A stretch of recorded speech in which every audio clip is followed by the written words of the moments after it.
Hey, Chrissy here. I am a landscape architect and the owner of Kismet Design. I am a very process-driven designer, and I love sharing what I do and how I do it with anyone who's interested. Reaching your true potential and achieving your own personal goals will not happen by chance. You have to set your intentions, make a plan, and do the work. Thank you for joining me to nerd out on design. Don't forget to subscribe and to share too. Let's create something great together. Today's episode comes from another topic suggestion by a listener. I said it before and I will say it again. I love feedback and I love suggestions. Thank you to Sarah from Green Thumb Sam for the suggestion. And as a spoiler to the rest of you, Sarah and I have a meeting scheduled later this month to get together for her to join me on an upcoming episode of the podcast. So stay tuned. I have a slew of questions I want to ask her, but if you have anything pressing that you'd like me to ask, please reach out and I'll try and get to it. Site measurements are an inevitable part of our jobs, but there are a lot of different ways to gather the information. I will take you through my process, although in thinking about this, I've realized that there are pieces I won't be able to show the way that I want without video, but I'll do my best. Therefore, I will also be offering a live webinar coming up with demonstrations of what we will be reviewing today in a lot more depth. If you aren't already signed up to receive updates, by going to kismetdesignco.com, clicking on courses, and selecting the button to receive updates, you'll get notified when that course goes live. Site measurements really start before you're on site. There's a lot of information that you can gather prior to grabbing your tape measures. I start by researching the county or city GIS maps, sometimes both, to gather aerial imagery and property information. Some of the property information that can be found through this is environmental critical area information, zoning, property boundaries, surveys, easements, even past permits. There's a lot of data available. Every jurisdiction's website is going to be a little bit different though. Next, for rural sites, I also go to the health district and grab a copy of their septic system as built. Sometimes if it's a really new system or a really old system, it's not available. If it's not, I will search GIS maps for previous aerial imagery to at least get a general idea of the drain field location, based off of the green patches in the lawn. That is, if you can see it through the trees. Now that I am armed with the initial property research, I can grab my measuring bag and head to the site. If you haven't listened to my episode about my process, this step is also my initial site consultation and not a separate site visit, typically. In my measuring kit, I have graph paper and a board. Well, those don't fit in the bag, but they're a critical part of the toolkit. Also, not actually in the bag is my zip level. If you haven't used one, find someone who has one and try it out. You will love it. So actually in the bag, I have pens, pencils, extra lead for sure, both architectural and engineering scales. Most of my sites are fairly large, so I typically draw my measurements at 1 inch equals 10 foot scale. The reason I use this scale is not only because it scales nicely with my graph paper, but I print my presentation drawings at 1/8 of an inch equals a foot. And the 1 to 10 scale is very close to that, but gives me a little bit more wiggle room on the paper since my graph paper is a little smaller than my standard 24 by 36 sheet size. I also have in this bag a 30-foot tape measure, 100-foot, and a 300-foot. If you work on small sites, there's no need to have a 300-foot tape. I use this one quite often though. I have both masking tape to tape my paper on my board as well as blue painter's tape. I use the blue painter's tape on the occasion that I want to mark something for measuring or for photo reference. If you don't have a zip level and use an eye level instead, this can also be helpful to mark the threshold level when turning a corner. One of the most useful tools beyond the basics that I have in my bag is screwdrivers. Because I am most often measuring by myself, I use screwdrivers to stake the end of my tape measure into the ground when I don't have a good place to hook it on. I have tied flagging tape around them as well so that I am less likely to leave them behind. I have some other random items, but that covers the most useful ones. Now to the actual measuring. Start with the front left corner.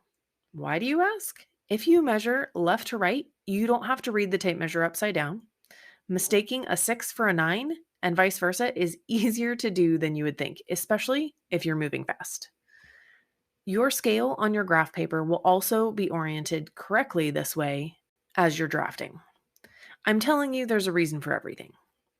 The more refined the process, the more efficient you can be. Before I go too far, I want to elaborate that all of my site measurements are drawn to scale on site. I'm not just writing down the measurements on a rough sketch.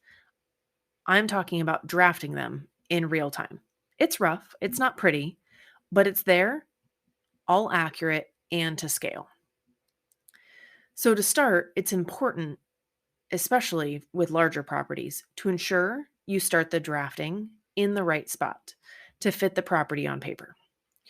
We can get into what to do if it's too big for your property later. To set your start point, get approximate distances from the front and side to mark the first corner. And then I go left to right around the entire house, measuring all the walls, windows, doors, etc. Also helpful on occasion is to make note on the plans the height of windows, especially for really low windows, so you don't forget about it and accidentally propose planting something large that's going to block the view out of the window. I also mark downspouts, outlets, vents, and utility meters. Outlets become especially handy when you need to locate irrigation timer or lighting controllers, and downspouts, especially important to note if you're going to have any hardscape elements that go up to those areas, so you know that they need to be worked around, or if you have downspouts that aren't tied into an existing system that you might want to note to be tied in to a new drainage system. The benefit to drawing the measurements to scale on paper, among many, while I'm there, if there is a discrepancy, I will know right away and I can fix it without having to go back on site. Once the house is complete, I work my way around the house, measuring hardscapes, existing plant material, and property lines. Some of the hardscapes are easily noted when measuring the house and will already be completed. I will also note approximate locations of neighboring structures and views and windows if noteworthy. Typically, that's either a second story deck or a really nosy neighbor or a neighbor's kitchen window that stares right into where the new patio will be, anything like that, as well as neighboring vegetation that may affect the design. If they've got a large tree that's going to cause shade or an overhanging drip line of a tree. All measurements for elements will be taken perpendicular and parallel to house walls. I only use triangulation for verification of tricky to measure spots or elements where I'm not easily able to get my tape measure aligned with the house. Once everything is measured and all existing elements, including plants, are noted, I will get out my zip level to take elevations. Again, if you don't have one, you need one. It is fantastic. To take elevations, I measure everything in relativity to the threshold. For multi-level homes, I will choose the threshold of the primary access to the landscape. From there, I get elevation measurements at each level: patios, walkways, corners of hardscape elements, property corners, any transition areas, and then I fill in with a rough grid pattern. Once the measurements are complete, I wrap up with photos. I have a system for that too, but it's probably a topic for another day. The key to photos is to take more than you think you need. Same for elevation grades too, really. Now, once I have gathered all of my site information, I can head back to the office. Because I measure everything to scale, I now have the opportunity to simply scan those measurements and drop them into Land Effects, and I, or another Kismet designer like Colleen, can simply scale the images and trace them into CAD. No interpretation necessary, other than maybe my chicken scratch trying to read plant names. That way, there's no figuring out or interpreting or trying to decipher illegible measurements. In CAD, we also drop in the aerial imagery and any zoning or survey information we gathered initially.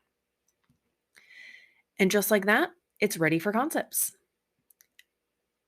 I often get questions from fellow designers on using surveys from engineers or architects. When available, they are great, but beware, they are not always easy to follow, might not be accurate, especially if they were part of a site development plan prior to construction efforts, and are often missing some key information. Most of the time, you're not going to get away without needing to measure at least a little bit. The missing pieces that I most often find are plants, windows, doors, especially if you want the height of a window, hose bibs, gonna need a path there, and views. No engineer is going to care where the view to the mountain is or the nosy neighbor's kitchen window. Usually, when I get a survey, I will review it for content, and if it's very detailed, I will print it to take supplemental measurements on. If it's not very detailed, I will bring a copy of it with me for reference for what elements I may only need to double check measurements versus completely remeasure. The one point to stress here is never assume that it is 100% accurate. And your measurements won't be either. So, what about the large sites that don't fit on one piece of paper? Again, hard to explain without some visuals, but once you reach the edge of your page, you can lift up the tape, fold the page so that the back of the paper serves as an extension. This probably makes no sense. You've got to see it. If you're still tracking with me though, be sure to mark where your fold line is. So when you scan it, you can line everything up right again. This is where a different color pen or pencil can come in handy. I will sometimes use this alternating color to note potential locations for design elements as well, like a fire pit or a shade tree.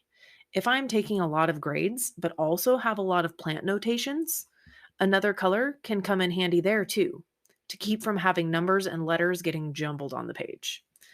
If you join me for the class on measurements, I'll show you what I mean. All right, go assess your site measurement bag. Be sure to get some screwdrivers to serve as a second set of hands. And if you're not already doing it, at least give it a try measuring to scale on graph paper. And be sure to reach out to me if there are any other added tricks or tools or questions that should be added to this process.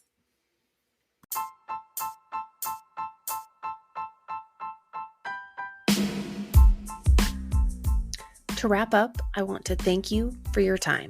I hope the ideas discussed today have left you feeling excited and energized.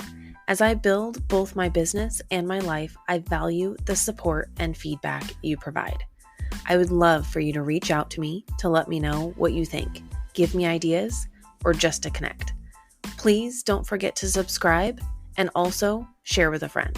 Until next time, go create something wonderful.